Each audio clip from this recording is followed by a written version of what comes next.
Olá!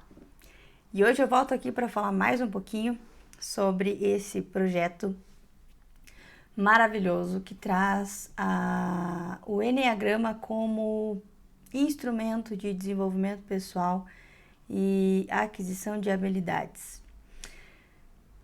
Meu nome é Maria Carolina, eu sou psicóloga, mãe de 3 filhas, casada, e hoje eu vim aqui falar sobre como o Enneagrama pode te ajudar a ter sucesso profissional. Isso mesmo. Toda vez que nós falamos sobre sucesso profissional, nós não podemos excluir o autoconhecimento. Quando nós temos ambições profissionais, e isso é muito importante, você ter uma meta, você ter uma ambição profissional, você ter um sonho nesse sentido, nós precisamos falar com bastante clareza sobre autoconhecimento. Principalmente porque muitas vezes nós temos sonhos baseados em feridas. Muitas vezes nós temos sonhos baseados, por exemplo, eu já atendi uma paciente certa vez que queria muito alcançar um sucesso profissional para provar para a família que ela era capaz de conseguir, de fazer, de ter sucesso, que ela era alguém baseada no sucesso profissional. E esse não foi um caso, né? Várias pessoas, vários pacientes já me trouxeram queixas nesse sentido e já perceberam em determinado momento do seu processo terapêutico como isso acontece. Quando a gente fala de trabalho, a gente fala de boa parte do nosso dia. Nós passamos boa parte do nosso dia trabalhando. E se nós não estamos realizados com isso, é como se nós jogássemos fora boa parte do nosso dia. Algumas pessoas têm o trabalho como prioridade. Algumas pessoas têm o trabalho como um primeiro objetivo. E quando não temos a capacidade de viver isso com clareza, com entendimento e perceber qual é o nosso real objetivo de vida, nós não vamos realmente ser realizados nesse sentido. E aí eu trago agora, falando um pouquinho sobre as personalidades, eu trago uma personalidade que é voltada para o trabalho, se realiza no trabalho, que é o tipo 3. No Enneagrama, a personalidade que mais tem como coluna estruturante o trabalho é o tipo 3. Eu vou dar algumas características para quem não conhece, ficar um pouco mais contextualizado. O tipo 3, ele é bem sucedido.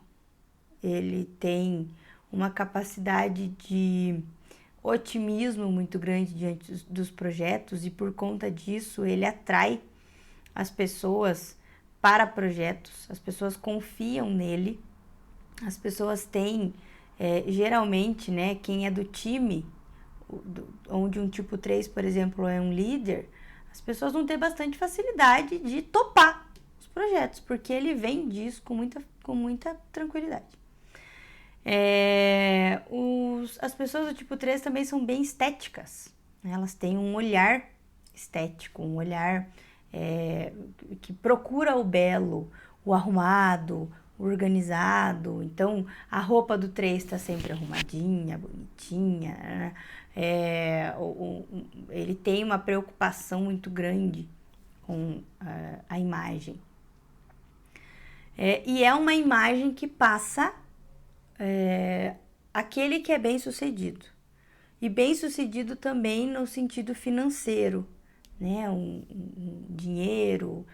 Alguns dizem, alguns que estudam o Enneagrama colocam um personagem que representa aí um tipo 3 não redimido, que é naquele filme, o protagonista do filme, que agora eu não me lembro o nome lá no filme, mas o ator é o Leonardo DiCaprio, o protagonista do filme Lobo de Wall Street, né? Que é uma pessoa totalmente voltada para o trabalho. E para isso, como eu disse, um 3 não redimido, o que é não redimido? É desequilibrado, é desintegrado, é com os seus vícios e os seus feridas escancaradas, né? Escravo dos próprios vícios e feridas. E ali a gente vê isso com bastante didática mesmo, clareza. É um filme pesado, né? Num sentido de conotações sexuais, né? Sexo e drogas, que é onde ali o protagonista vai viver os prazeres da vida. E aí a tendência dessa personalidade, quando não integrada, é se desconectar da alma. Se desconectar profundamente da alma. Por quê? Porque ele se torna uma máquina de fazer dinheiro, uma máquina de trabalhar. E é workaholic mesmo, ele vai, vicia no trabalho e fica, sai de férias, leva o computador e trabalha e tá num chalé não sei aonde com a família, tá com o celular, tá resolvendo. A sensação de ser insubstituível é muito grande, porque ele se tem em alta conta, então ninguém pode fazer por mim o que eu faço, porque eu faço muito bem. Eu sou excelente no que eu faço. E aí essa sensação de ser insubstituível vai colocando essa pessoa num ciclo vicioso, aonde eu preciso trabalhar, eu preciso trabalhar, eu preciso trabalhar, eu preciso trabalhar e já não, e daí não é mais que eu é como se fosse vivendo com o trabalho uma relação simbiótica. O que é isso? Já não descola mais.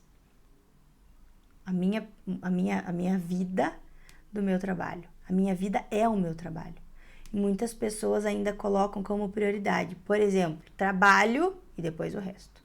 E a desculpa é: não, mas sem trabalho eu não consigo conquistar nada. Sem trabalho eu não consigo dar uma vida para minha família. Sem trabalho. A desculpa sempre é muito bonita, mesmo porque o dilema, o vício do 3 é a mentira. Então ele mente muito bem para ele mesmo, dizendo que não, eu só amo trabalhar. Eu só preciso trabalhar porque eu quero proporcionar para minha família.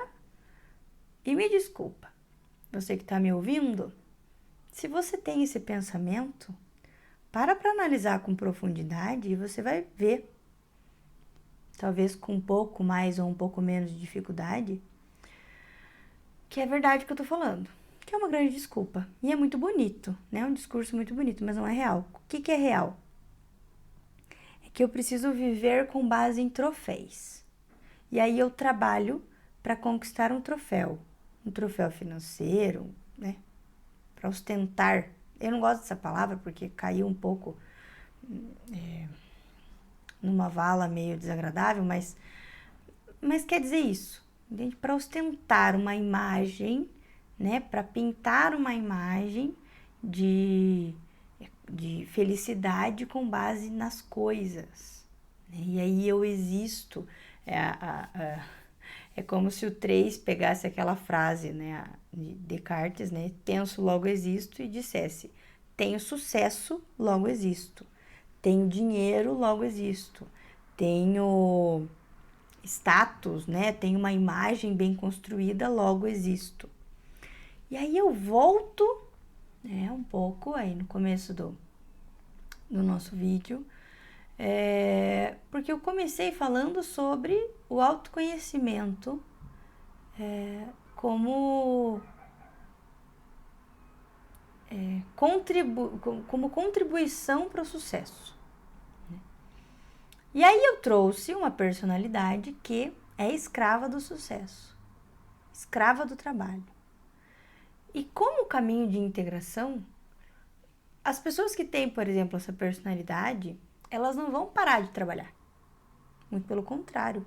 Elas vão ser o que elas podem ser de melhor no trabalho. Elas vão entregar o máximo que elas podem.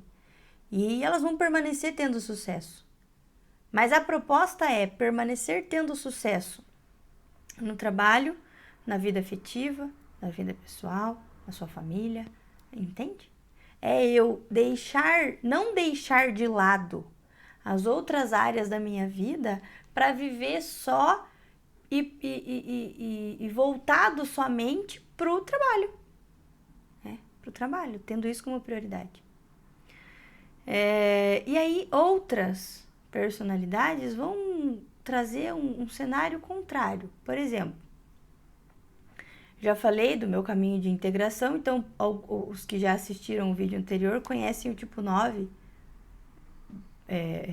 o pouco que eu falei, que é profundamente preguiçoso, indolente.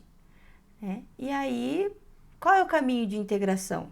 É você perceber que, puxa vida, o meu calcanhar de Aquiles chama preguiça. Então, se eu conheço isso, se eu sei o que é isso, certamente eu não posso me deixar ser escrava desse vício. Eu preciso lutar contra ele até o momento que eu consiga transformá-lo em uma virtude. Porém, se eu não sei disso, eu vou dar nome para minha preguiça, vou vestir ela de qualquer outra coisa que não me traga para a consciência e eu não vou me tornar produtiva. Percebe? Então, assim, eu conheço o meu vício, eu conheço a minha história. Bom, então tá. Então, com base nisso, esse é o chassi. Com base nisso, o que eu consigo estruturar aqui em cima? E aí, a produtividade. Toda a nossa história, toda a nossa bagagem, e aí trazendo personalidade, temperamento, o ambiente que a gente cresceu, vão nos conduzir para situações aonde necessariamente eu vou me tornar escravo, porque não há consciência. Se eu não conheço sobre aquilo, nós somos corpos dóceis diante dos nossos traumas. Entende? Da nossa história, das nossas feridas, da nossa personalidade. E aí eu vou insistir, vem a síndrome de Gabriela. Eu nasci assim, eu cresci assim, vou morrer assim, me engulam. E aí, vamos entrar num ambiente de trabalho. Carol, eu sou feliz. Eu me encontrei no meu trabalho. Eu amo o que eu faço. Mas as pessoas não gostam muito de mim. E eu até sinto um pouco de incômodo, misturado com prazer, porque aí se não gostam de mim, não vão chegar perto mesmo, não preciso lidar. E aí vem o Enneagrama, de novo. E te traz o quê? Autoconhecimento. Por que as pessoas não gostam de você? Porque você é autoritário? Porque você não é claro? Porque você é fóbico e ataca por medo? Porque você se mete no trabalho dos outros porque é prestativo demais? Porque você incomoda com o seu perfeccionismo? Porque enquanto nós não nos tornamos donos de nós mesmos, nós não vamos perceber isso. E aí aquela pessoa que está do meu lado ali trabalhando comigo se incomoda demais comigo. E quando eu ouço um feedback nesse sentido, não, imagina, não sou. Perfeccionismo é uma qualidade. Eu trabalho bem, só isso. É inveja. Pode ir assim até onde seu inconsciente te levar.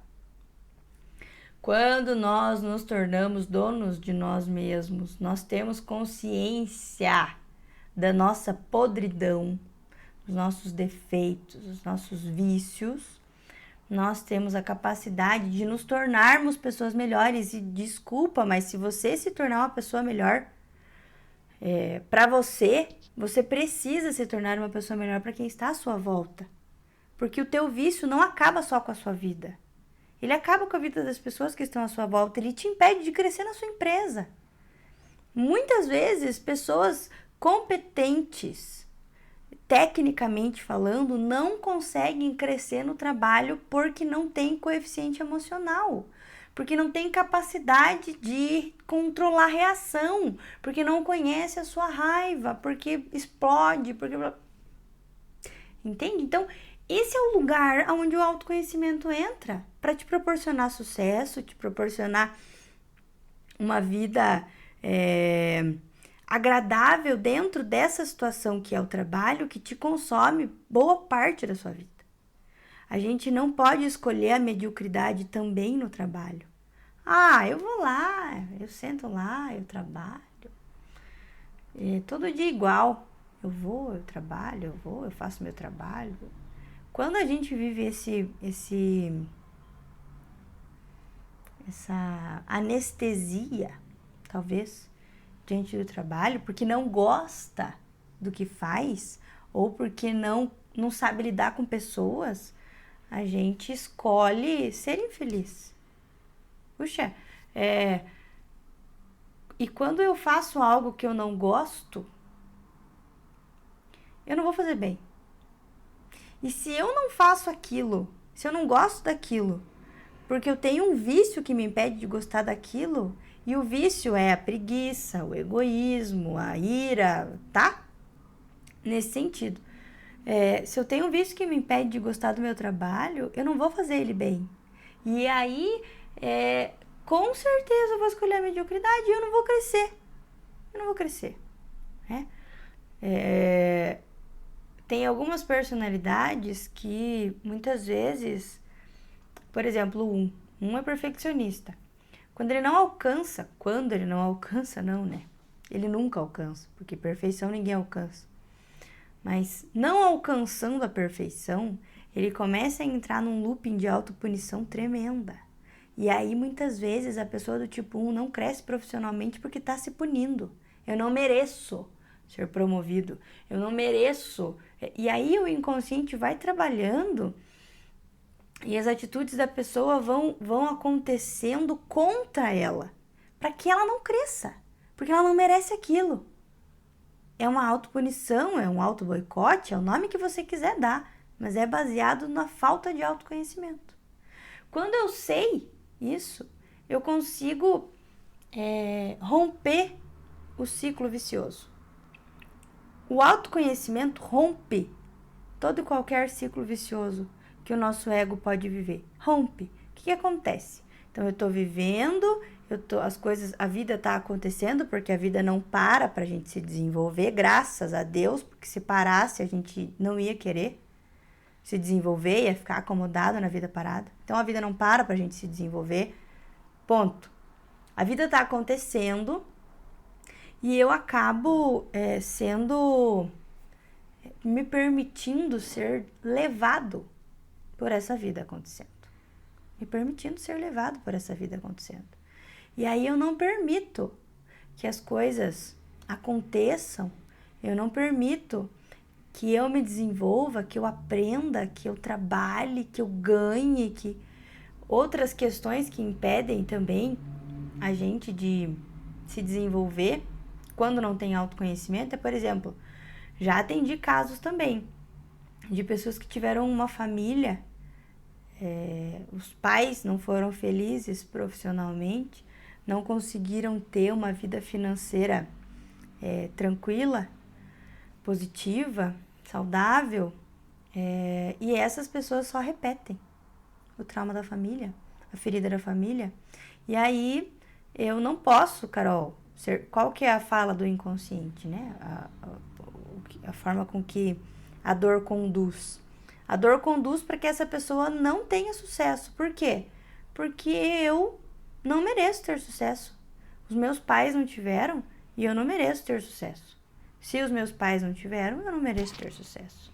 E isso coloca o ser humano nesse looping, nesse ciclo vicioso. O que o autoconhecimento faz? Dá uma pausa no ciclo.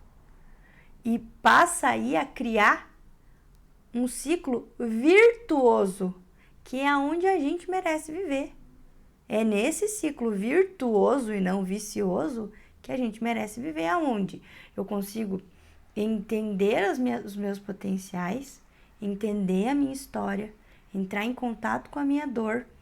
E quando eu digo entrar em contato com a minha dor, é preciso falar algo importante. Quando eu digo entrar em contato com a minha dor, eu não necessariamente estou falando de trauma, de, sei lá, infelizmente algumas pessoas acabam passando por isso, um abandono materno-paterno, um abuso, uma violência. Não necessariamente eu tô falando disso. Carol, mas eu não sofri nada na minha infância. tive nada na minha vida foi normal, foi comum, Mas uma vida comum também é capaz de nutrir vícios dentro de nós. Principalmente ali naquela primeira infância, até os 6 anos, a gente aprende muita coisa sobre o mundo. E como eu já disse aqui, nos outros vídeos, a inclinação natural do homem não é para o bem, é para o mal. E em todas as personalidades tem um vício, por quê? Porque a gente descobre um jeito mais fácil não, mais cômodo de viver a vida, entende? A gente descobre um jeito vicioso de viver a vida. Por exemplo, o 9 descobre a preguiça e o que ele faz? Ele acomoda, passivo, diante da sua história. Claro que isso vai trazer ganhos secundários, mas também vai trazer ônus, né? Qual é o ônus? Não me mexo? Olho para minha história e me enxergo uma tremenda de uma ameba. Qual é o bônus, o ganho secundário? Tô descansando. Tô insatisfeito, eu tô frustrado, mas pelo menos eu não canso. Entende? Tudo isso, quando não é conhecido pela nossa, quando não é trazido para a consciência, acaba conduzindo.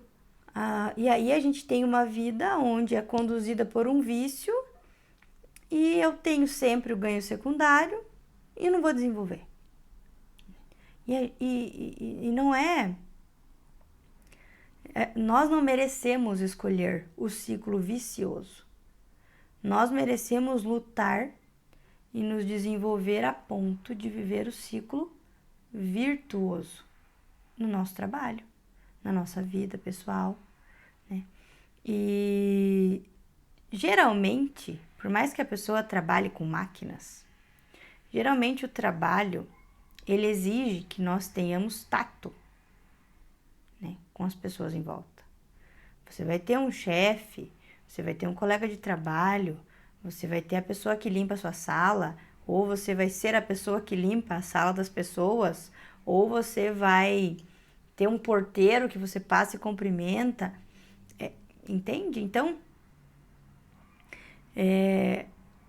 toda personalidade não redimida, não equilibrada, é uma personalidade que vai ter dificuldade com o outro. Justamente porque quando nós temos uma personalidade não integrada, não redimida, não equilibrada, nós temos dentro de nós como é que eu posso me fazer entender? Os nossos vícios ficam muito visíveis, né? Ficam muito visíveis. Tanto para as pessoas que estão à nossa volta, até mais do que para nós, né? Quanto no nosso cotidiano. Porém, eu não quero enxergar esses vícios. Não quero enxergar. Porque vai me trazer desconforto. Mas, quando eu entro em contato com alguém, essa pessoa vai ter esse vício. E esse vício, o meu vício, vai ser exposto naquilo que eu não gosto naquela pessoa. Então, se tem uma pessoa no teu trabalho que te incomoda, para analisar se ela não é parecida com você. Para analisar se ela não tem o mesmo vício que você. Para analisar se não tem algo de desagradável que você está fugindo de você que essa pessoa tem. Percebe? Isso é muito importante. Primeiro passo para a gente se desenvolver socialmente, para a gente desenvolver habilidades que nos permitam crescer no nosso trabalho, é entrar em contato com esses conteúdos internos nossos. E para entrar em contato com esse conteúdo interno, o primeiro passo é a observação. Tô incomodada hoje. Tô incomodada no meu trabalho hoje. Tô super incomodada. Cheguei incomodada. Tô incomodada. Aquela pessoa, detesto aquela pessoa. Olha que folgada. Olha o tamanho da preguiça. Não se mexe. Espera todo mundo fazer. Sabe? Espera todo mundo fazer. Fica ali. Uma hora alguém faz e ela... Se eu estou incomodada, é porque aquilo está em mim. Se você se incomoda com alguém à sua volta, fique atenta. Fique atento, porque falta autoconhecimento, falta perceber o que me coloca, por que eu sinto raiva, por que eu sinto incômodo, por que eu sinto vontade de sair de perto. Ah, Carol, mas eu percebi que... Será que é só comigo? Será que essa pessoa tem um defeito meu mesmo? Pode ser um defeito seu, uma sombra sua, pode ser dos seus pais, da pessoa que te cuidou. Pode, claro que pode. Percebe? Isso é autoconhecimento. Isso é você não ser escravo da sua história. Se nós somos escravos da nossa história, nós só vamos entrar e repetir e concluir e passar para frente, para nossa próxima geração, um ciclo vicioso. Autoconhecimento te proporciona romper o ciclo vicioso. Romper. O Eneagrama está aqui como ferramenta de autoconhecimento, de entendimento de si. E aí vão vir vícios, dilema, tentação, a criança, o Eneagrama, cada uma das personalidades é porcionada em alguns temas, ali em alguns, dividida de forma que todas elas vão ter características específicas dentro de um vício, dentro de um mecanismo de defesa, e cabe a nós aprendermos. E aí, o mais interessante, é uma ferramenta legal dentro do trabalho também, é você não só se conhecer, como também conhecer a pessoa que está à sua volta. Eu fiz certa vez um trabalho numa empresa, onde o dono, né, proprietário, me chamou para que nós aplicássemos o teste, né? E aí eu apresentei o Eneagrama para os colaboradores ali. E aí a gente aplicou o teste para perceber se o cargo que aquela pessoa ocupava dentro da empresa tinha... a personalidade dela era favorável para aquele cargo. Porque muitas vezes você tem um líder, um tipo 8, que é um líder nato, dentro da sua empresa, e ele tá ali num papel coadjuvante. Você não consegue trazer para o trabalho, fazer com que aquela pessoa traga para o trabalho uma das suas maiores potências, que é liderar. Entende? Você tem isso dentro da tua empresa e não sabe. Então, se conhecer é importante, fundamental. Mas, se você também quer que a sua empresa cresça, você também precisa conhecer as pessoas que estão dentro dela, né? Quais são as personalidades que tem no teu time? E aí, sabendo isso, você vai conseguir que todos ali entreguem o que eles podem entregar de melhor, né? O que eles podem entregar de melhor. Isso é fantástico, belíssimo. Bom, com base nisso que eu disse, eu te convido a ficar aqui comigo, acompanhar, e nós vamos aprender sempre mais, para que você possa viver aí um caminho de autoconhecimento, de entendimento de si, desenvolvimento profissional, e ser cada vez mais uma pessoa dona de si mesma, com domínio de si. E isso vai ser bom tanto para você quanto para as pessoas à sua volta. Tem que ser. Não pode ser bom só para você, não. Tem que ser bom para quem está à sua volta. Certo? Então, assim, vamos lá. Vamos seguir o caminho. Eu espero que você possa, a cada vídeo, entrar em contato um pouquinho consigo, com base na observação, no silêncio. Presta atenção em você, se debruça sobre o seu processo e a gente vai caminhar para um objetivo sempre claro, que é o autoconhecimento e a superação. Supera-te!